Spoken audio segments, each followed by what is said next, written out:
Gracias por estar con nosotros. Bienvenidos a Café Nación, el podcast de su canal Tribuna SB. Está la campanita, suscríbase. Hoy vamos a conversar con un referente en materia de seguridad para nuestro país. Es un consultor en seguridad y también en seguridad policial. Me refiero al licenciado Luis Contreras, que lo hemos visto muy activo en la observación del modelo del presidente Nayib Bukele en materia de seguridad. Ha sido llamado por países del Caribe y también de Sudamérica para que explique este modelo y la efectividad del modelo. Y no puedo dejar de mencionar, pues va regresando de una conferencia en Chihuahua, México. Don Luis, bienvenido a Café Nación.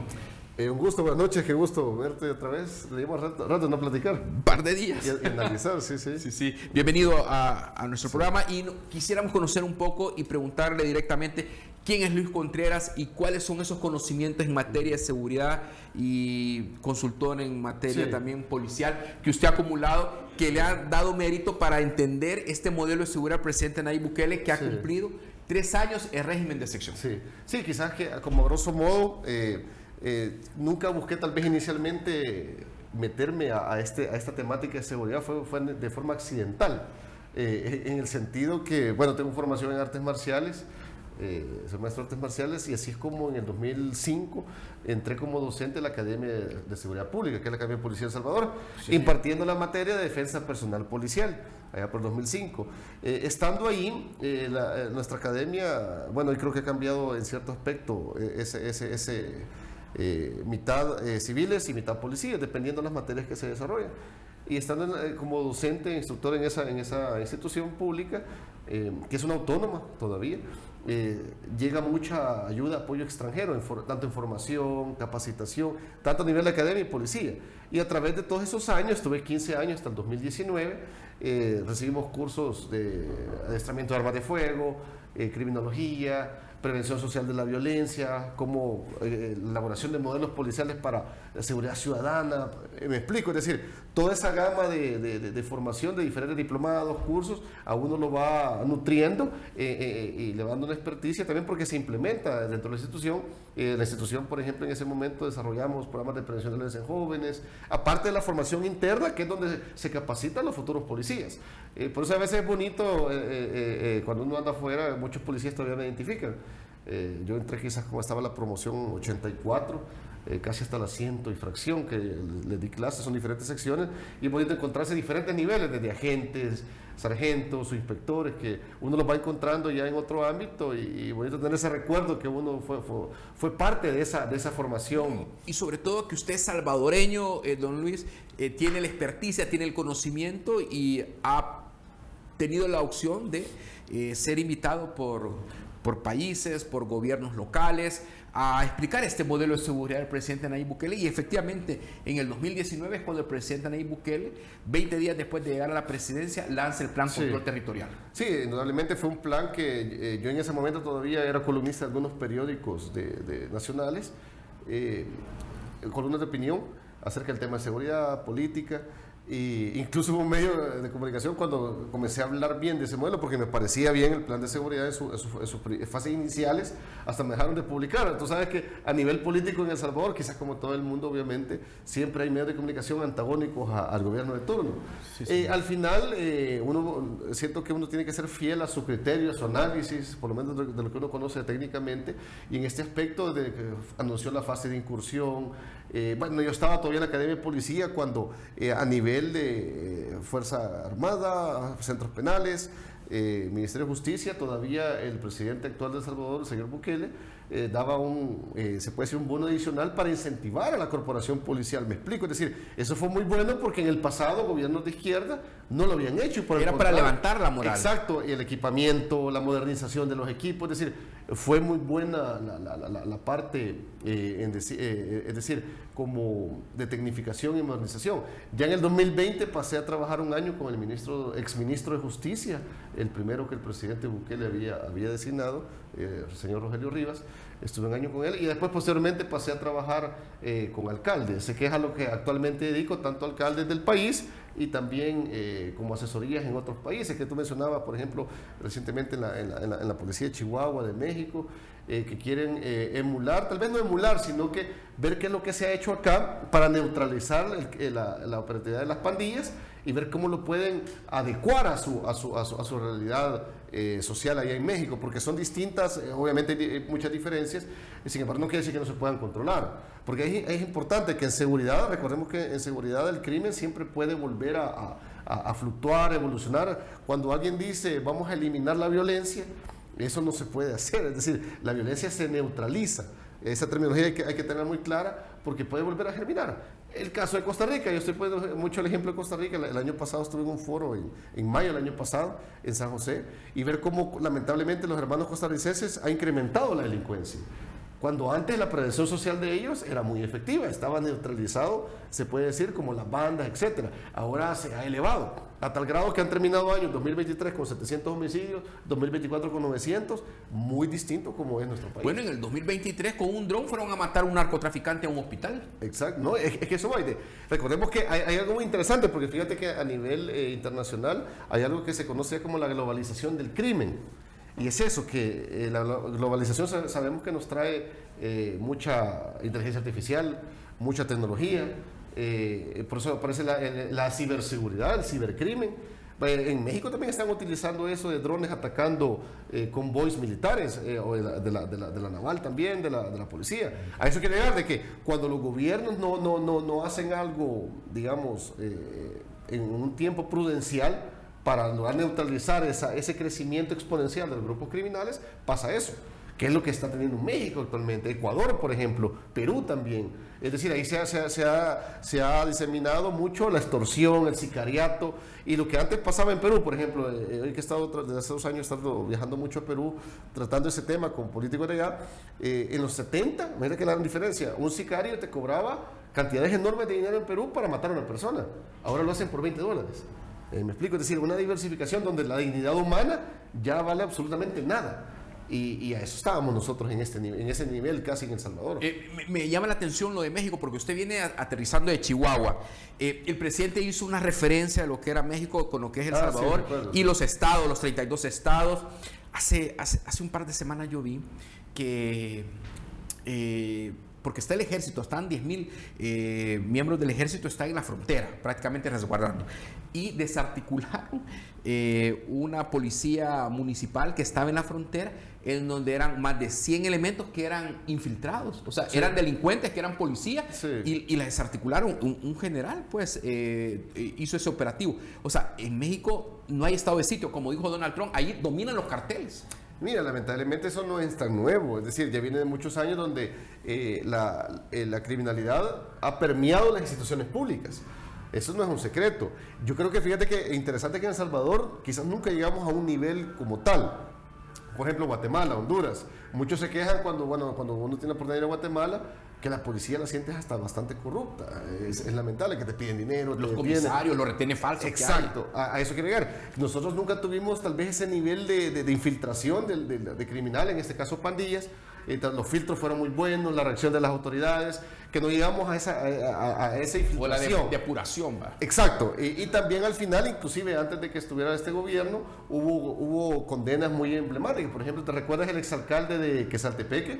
Él y su familia están condenados, aceptaron los cargos, que tenían empleados y le daban facilidades a las pandillas, vehículos, de Apopa, a eso quiero llegar.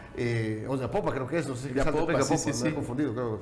Luis Hernández. Era un candidato exalcalde de Arenas. Pero a lo que quiero llegar es eso, de que en cambio en México, un país más grande obviamente, porque cuando dicen esto es que el modelo de El Salvador no se puede extrapolar, claro. O sea, no es que no van a ser idéntico. Recordemos que los crímenes son muy similares porque robo, hurto, violaciones, asesinato.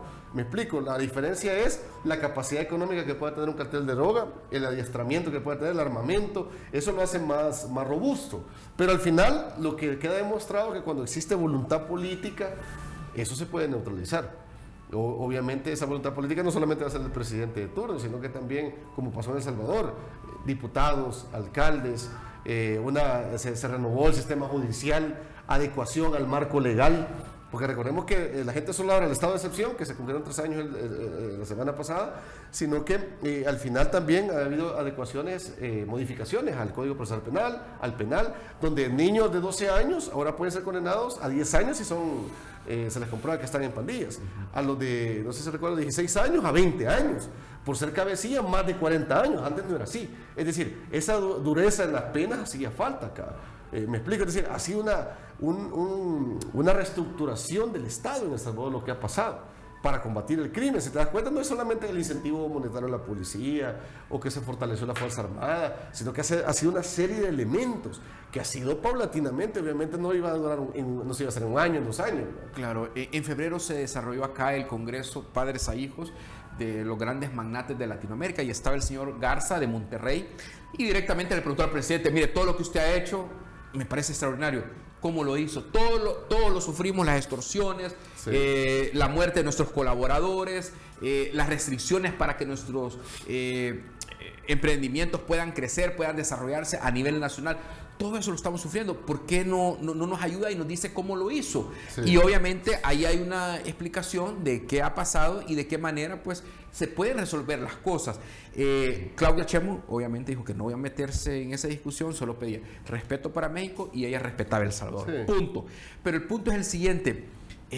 Cuando pues el Estado se ve premiado por las estructuras delincuenciales como en México, hay un punto de quiebre, hay un antes y un después, porque abrazos por balazos no funcionó. No, es que eso era nada más un mensaje político. Y aquí en El Salvador las cosas sí han funcionado. Sí, pero a eso vamos. ¿Qué ha sucedido? Ya que mencionas el lema de López Obrador, que me recuerda a las políticas del FMLN en su momento, puedes decir. País seguro. A eso quiero llegar.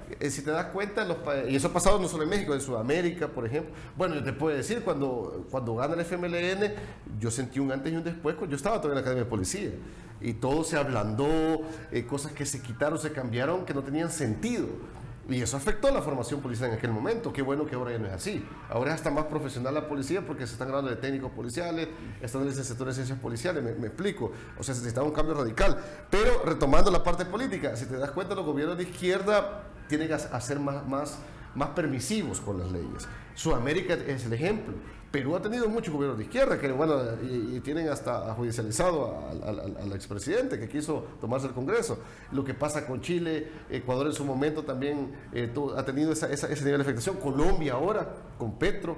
Pero a lo que quiero llegar de que hace falta esa autoridad. Y recordemos que un presidente es una autoridad. El poder político es para ejercerlo. Y se hace cuando es necesario, obviamente. Y si estas personas, por ejemplo, la semana pasada, muchos critican todavía el estado de excepción, que ya no es necesario, etcétera, y que nunca fue necesario hacerlo. Algunos se han atrevido a decir eso. Recordemos que la Constitución aparece cuando el Estado salvadoreño tiene un riesgo de amenaza. Nosotros estábamos sitiados ya. Se conoce como estados vacíos en seguridad ciudadana, lo que las pandillas habían logrado. De decir, Soyapango, por ejemplo, mexicanos que ellos ya lo dominaban, era un estado vacío. ¿Por qué se le llama así en seguridad ciudadana? Porque el Estado ha sido incapaz de llegar y brindar seguridad pública, algo que le compete constitucionalmente. Por eso ya es vacío, ya es de los criminales, en este caso las pandillas, como era en su momento. Esos estados vacíos, el gobierno de El Salvador los ha logrado ir recuperando con la incursión de una fase del Plan Control Territorial, con los cercos de seguridad también. Te recuerdas que fueron hasta criticados también. Eso no es que se haga antojadizamente. Recordemos que hay algo que es la inteligencia policial, que los mapeos de las zonas de alta peligrosidad, que logran identificar para sitiar esa zona. Incluso cuánto la durabilidad, la temporalidad que va a tener ahí sitiada esa zona hasta que exista la extracción de las pandillas. Me explica, son procesos que la gente desconoce y muchos opinan sin saber de la cuestión policial o de seguridad. A mí me sorprende mucho la Policía Nacional Civil que después de 39 prórrogas de régimen de sección se siguen encontrando personas de alta peligrosidad, cabecillas, jefes nacionales de las ranflas, y el ministro de Justicia y Seguridad ha tenido a bien a decir que la Policía Nacional Civil de El Salvador es la mejor policía del hemisferio occidental. Fíjate que desde que estábamos en la academia, la policía siempre ha tenido esa fama de ser muy buena, la mejor de Centroamérica.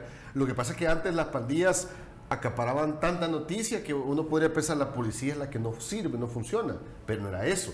Yo te puedo decir que estuve del lado de la Academia de Policía en ese momento, que era la parte legal que no favorecía al policía. No había apoyo político en ese momento. Bueno, hay un video de una entrevista donde estaba el ex vicepresidente Oscar Ortiz, donde le pregunta a un periodista, no recuerdo qué medio fue, y le dice, mire, el movimiento de trabajadores de la policía está pidiendo mejora. Bueno, si no busques otro trabajo, claro. ¿Cómo le vas a decir eso a gente que arriesga su vida? En el 2015 mataron más de 40 policías. Yo tuve un estudiante que en el 2010 lo desmembraron los pandilleros, el estudiante de la academia, compañeros también que eran policías ya formados, obviamente, que estaban destacados en la institución, que fueron asesinados por las pandillas. Es decir, una realidad de un crimen que había permeado casi todo el país y que los mismos policías convivían con los delincuentes. Y ahora vino un cambio radical, obviamente. Este gobierno, te digo, ha favorecido no solo la parte económica, sino que la tecnificación, la parte esa, la reestructuración de las leyes. Ahora las leyes favorecen al policía.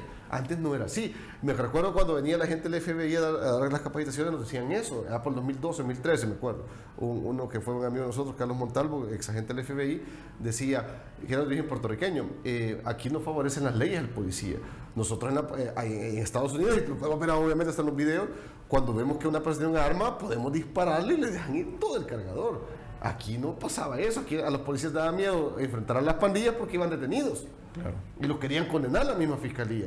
Todo eso ha cambiado abismalmente, para bien. Y por eso el policía se siente motivado y se siente acuerpado también. Perfecto, vamos a hacer nuestra primera pausa, Luis Contreras. Amigos, mantengan la sintonía. Cuando volvamos, entramos de lleno a hablar de esos 3 años de régimen de excepción y de qué manera el presidente Nayib Bukele es invitado a la Casa Blanca para hablar de cooperación, para hablar de seguridad y para hablar de inmigración.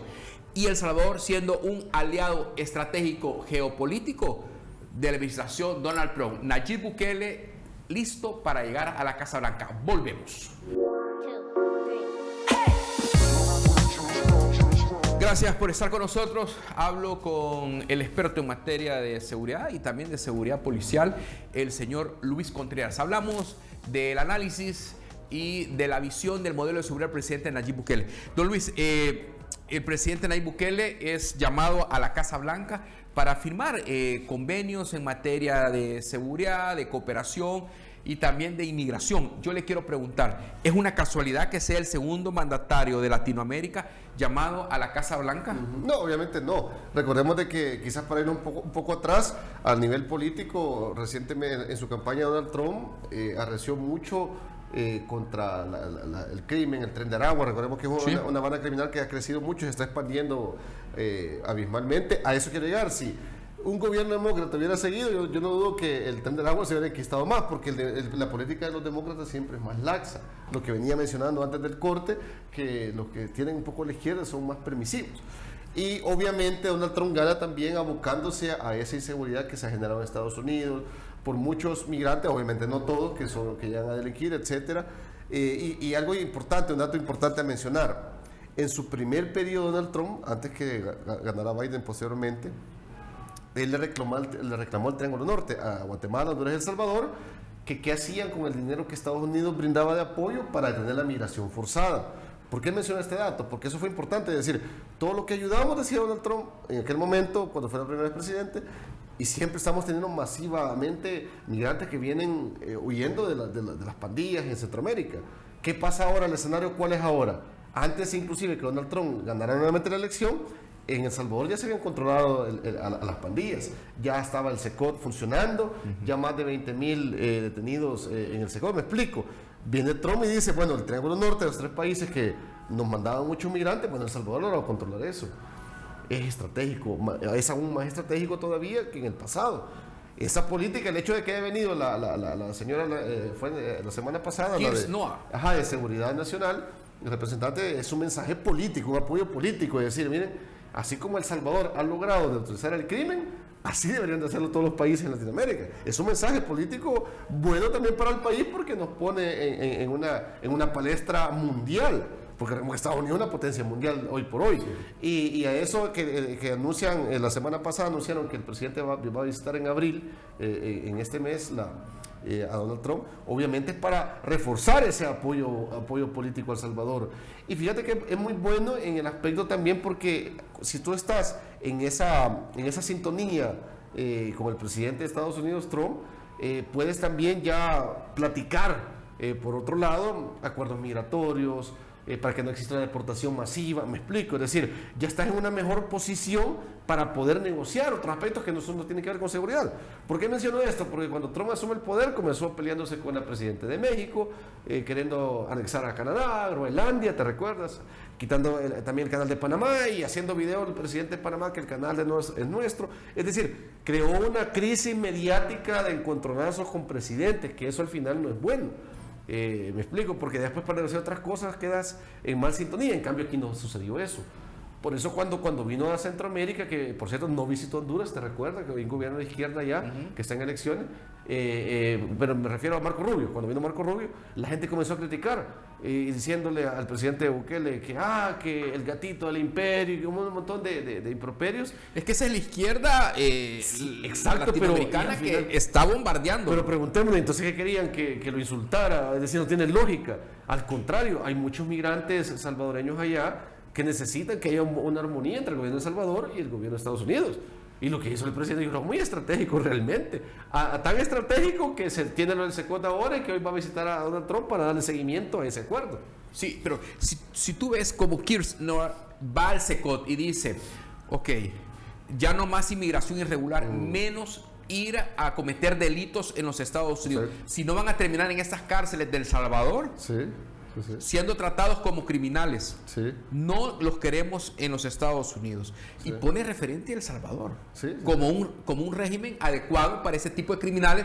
Pretende Aragua que ya Donald Trump describió los perfiles criminológicos que tienen.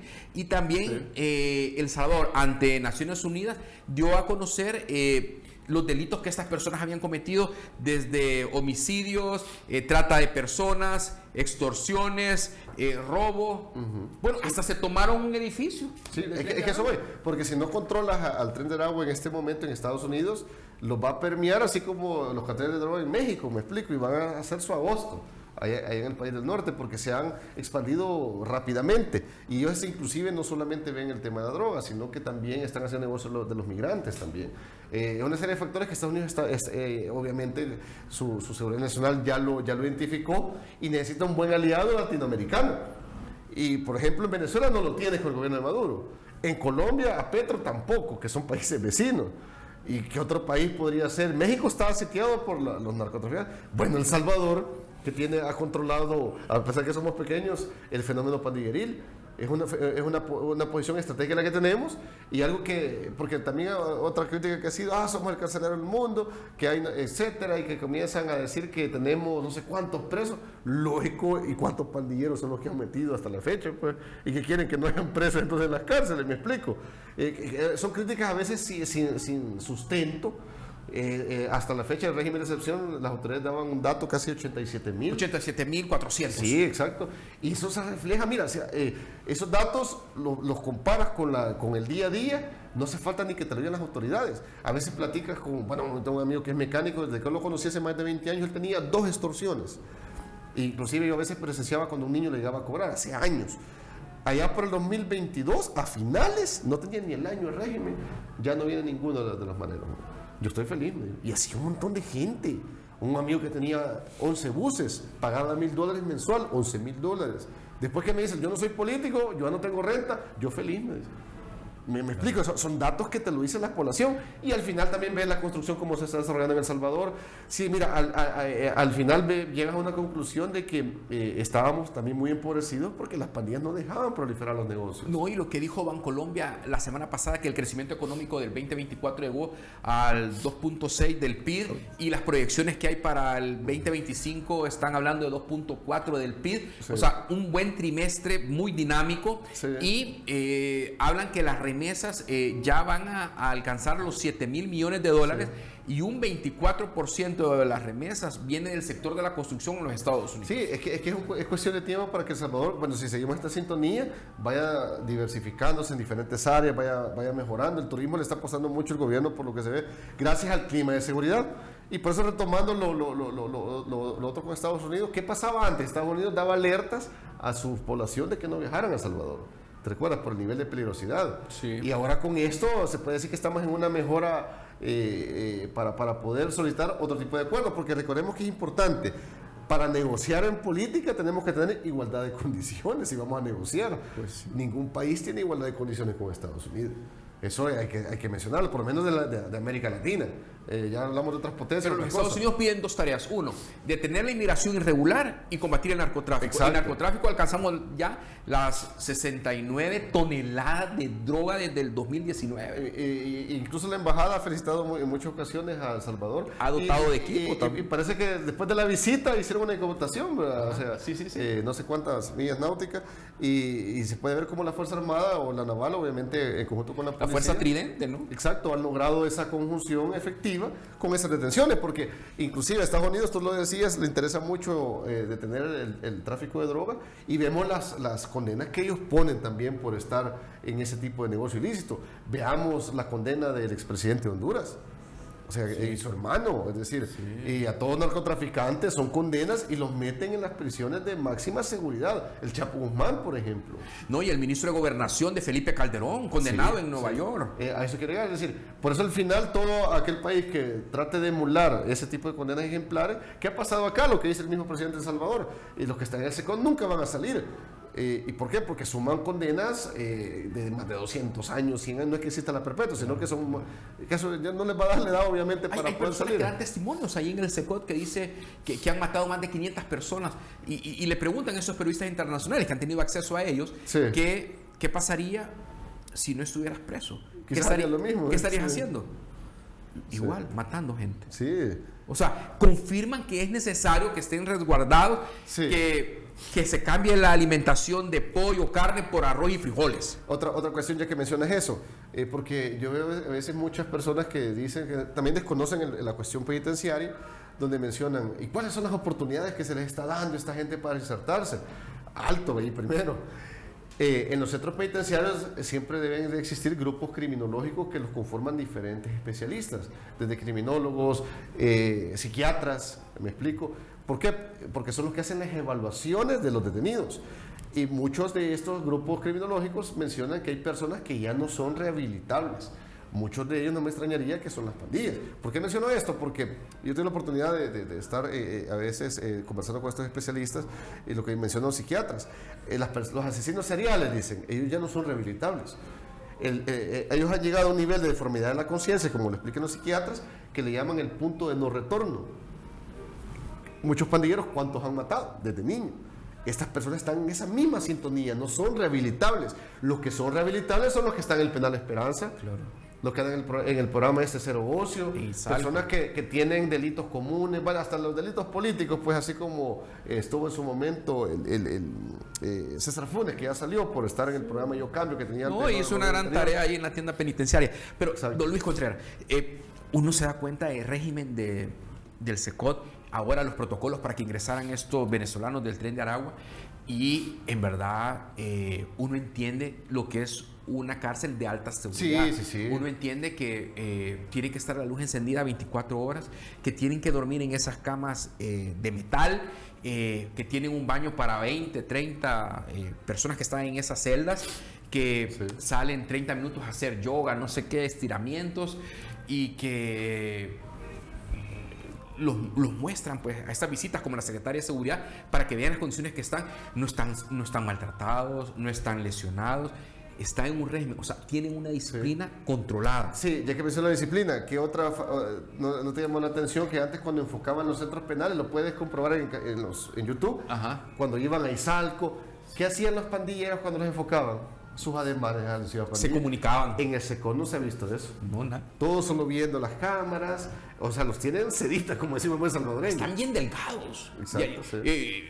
Se ven como caquéticos, porque, pues sí, solo arroz y frijoles, como caquéticos, o sea, no tienen masa muscular. Pero lo que yo veo es que el nivel de violencia está controlado. Sí, o sea, incluso la mirada de ellos ya no es tan desafiante. No. Están siendo sumidos. O sea, ellos esperan órdenes. Órdenes para acercarse a la reja, órdenes para estar en su lugar, órdenes para hablar, órdenes para callarse, órdenes para para mostrarse como son. Exacto, en la época de la tregua, cuando estaba Mauricio Funes, que iban a los centros penales con los líderes, incluso veían los uniformes, los mandaban a hacer como ellos querían. Sí. Así como los utilizaba tipo Cantinflas, Sí, ¿te recuerdas? bueno, y los zapatos que son huracán, no sé cómo son. Exacto, hay le muchos gustan reportajes que están en YouTube, la gente los puede corroborar, Sí, sí. donde las cárceles mandaban ellos mismos a gobiernos, así.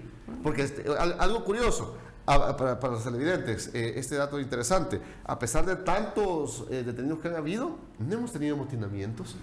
Diferente Honduras, Ecuador, que no pueden ni controlar las cárceles, que han habido hasta muertos, incendios. fugas. Exacto. Ahí, ¿por qué te menciono esto? Porque la semana pasada también el presidente de El Salvador retuiteó y le contestó a uno que no sé dónde era, que ponía que no es un peligro tener a tantos criminales juntos, decían, un peligro de fuga, y el presidente de El Salvador mencionó, le dijo, o sea, eso sería imposible en nuestra cárcel, y si lo intentaran hacer, estarían decididos a perder a toda su gente, como decir, somos de máxima seguridad. Eso es importante, es decir, lo tienen todo bien ya diagramado. Son protocolos. Exacto. Y si te fijas, hasta para llevarlos, los hacen a medianoche. ¿Por qué? Porque lo que menos tienes que encontrarte es tráfico. Me explico, áreas solas, todo van descalzos, tienen que la cabeza hacia abajo, o sea, no pueden tener ningún tipo de altivez, tienen que ir sumisos. Eso voy, lo que pasa es que una persona cuando vas caminando normal está 100% equilibrada. En cambio, cuando vas agachado, ya sea hacia adelante o hacia atrás, ya no tienes un 100% de equilibrio, y cualquier movimiento, digamos, de agresividad es más fácil reducirte y movilizarte, por eso es que se hace de esa forma. Claro. Y también más descalzo porque son de alta peligrosidad. Me explico, es decir, son protocolos. Pero que muchas veces a mí me pasó con un canal de España, un canal 7, que me decían, ¿pero por qué los llevan sin camisa, torturados? O sea, pero ya es con dolo o es ignorancia. Porque son protocolos de máxima seguridad que se traslada a estas personas. Diferente cuando son delitos comunes, que hasta los trasladas con las manos, las esposas adelante, no atrás. Son detalles. Correcto. Gracias, Luis, por haber venido. Gracias por acercarnos al análisis situacional de lo que es el modelo de seguridad del presidente Nayib Bukele. Es un privilegio para mí reencontrarme contigo y tener tus valoraciones sobre el estado del país. Excelente, ha sido un gusto y estamos siempre a la orden. Gracias, Luis. Un gusto, José. Es Luis Contreras, experto en materia de seguridad y también de asesoría policial. Gracias por esa fiel sintonía. Nos mantenemos acá. Hasta una próxima oportunidad. Leo sus comentarios y hasta la próxima, si Dios así lo permite.